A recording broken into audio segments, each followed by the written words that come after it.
The state government of Odisha has received serious backlashes in its attempt to beautify Ekamra Kshetra for having allegedly destroyed ancient structures. This is a protected area and any construction or destruction in this area requires permission from the Archaeological Survey of India. We'll ask Anil Dher, a renowned historian and researcher, a local resident and the Bhubaneswar Superintendent ASI of the Bhubaneswar Circle, their views on this. In an attempt to include Ekamra Kshetra in the UNESCO World Heritage Sites, the state government of Odisha has started a process of beautification in and around. What do you have to say about it? Well, UNESCO World Heritage Site was something which was on the cards 5 years ago, and when the UNESCO team came and saw the state of affairs here, for the next 100 years they will not give the status of a World Heritage Site here. With all these houses and the apartments that they build up, this doesn't qualify at all, and whatever beautification you do, we will never qualify for that. And UNESCO World Heritage Site doesn't mean you will break old temples, old structures. The World Heritage Site is given to places where conservation and restoration is done and the whole thing is kept intact as it was in its original state. Coming to the beautification part, a noble venture by the government, by the Chief Minister, who is very progressive, he is a heritage lover, a founder member of Intact 30 years ago, done a lot. In fact, in Odisha, in the last 10 years, ever since he's been in power, hundreds of old buildings, temples, all museums, all have been restored, and culturally we have done a lot. But the plans for the beautification of both Puri and the Ekamra Kshetra, those were lopsided plans, which should have been executed in a proper manner. In Puri, we broke 600, 700-year-old mutts. We destroyed heritage buildings. We wanted to do a repeat in Bhubaneswar. There were protests. They call beautification of a temple. What is beautification of a temple? It's a very abstract term. What may be beautiful for you may not be beautiful for what people who stay here. Beautification doesn't mean, just clearing everything, tiling it, putting flower pots, umbrellas, walkways, benches. That's not beautification. This is not the mall road of Shimla. This is a pilgrim town where outside the temple there will be flower sellers, there will be deep sellers, there will be the prasad sellers, there will be crowds, there will be fruit sellers. That's part of the temple, this thing is a part of the temple culture. This is a tirthan, this is not a standalone temple. You come here, you see 50 temples in your eyes view. It's an important site. People come here. They don't come here to be in a sanitized place, where, I don't know why they got the idea. A temple is not just between the walls. A temple is even all around it. And this is a temple city. In fact, the whole of the old town is a temple city. Okay, there are temples, mosques, tanks abound, So the very idea of beautification was lopsided right from day one. And the manner in which they went ahead, destroying everything which came in the way, They just wanted land clearance. Now, I admit there were encroachments, there were unauthorized constructions, but you remove them, you don't throw the baby out with the bathwater. That's not done. And now we come to know that they have flouted all rules in the book. The ASI says permission was not taken, a very sensitive, a very heritage zone. And the way they went about it, that the old town is a very rich archaeological place is known.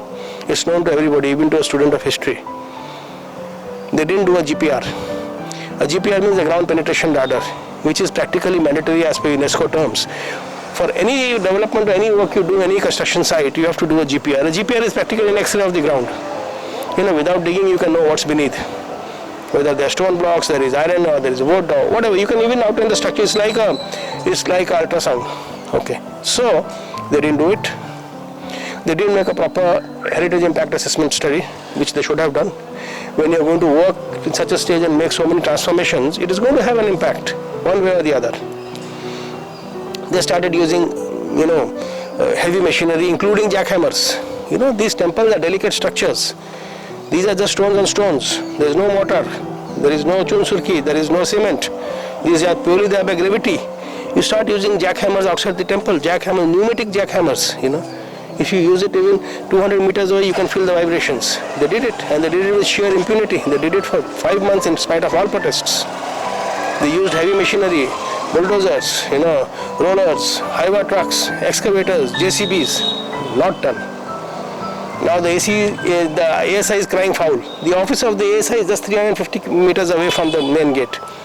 And these are protected monuments.